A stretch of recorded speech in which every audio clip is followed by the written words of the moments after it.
In this video, we're going to talk about order qualifiers. So let's begin our session here. What order qualifiers are those characteristics of a product or service that are offered by a provider that is of enough interest to you as the buyer that you'll allow them into the game or conversation to be considered for purchase or acquisition. So essentially, it gets them in the door with you. What that means, if I gave an example here, like a flat screen TV, let's say, for example, you're considering going into an electronics store and you're looking to buy a flat screen TV or computer even. Your requirements may be things like size, price, recyclability, after sale service, etc. If the store has such a product or service offering, you'll often say yes to talking with them and taking the next step of the buying process. If those are your most important criteria and they do not support any of those criteria, then you'll probably say no to them and take the retailer out of the conversation for buying. So why is that important?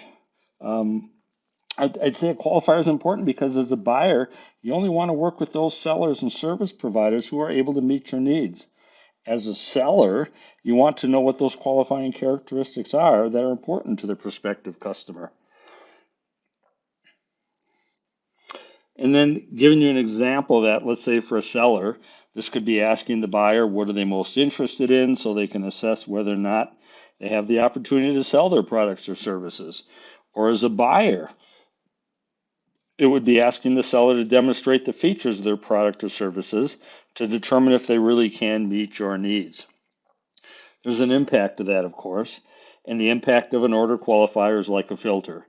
It determines who does and who does not move forward for consideration in buying the product or service.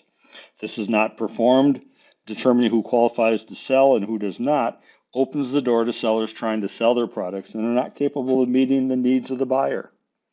And to give you an example of that, let's say you're looking as a potential purchaser of an ERP system.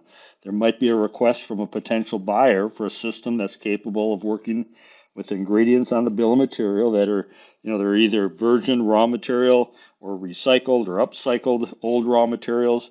And if the ERP system can be demonstrated to handle this condition, then the potential buyer will allow the seller to demonstrate their software. If not, the conversation with the seller is shut down and proceeds no further, and the buyer no longer involves the potential seller in that purchasing process.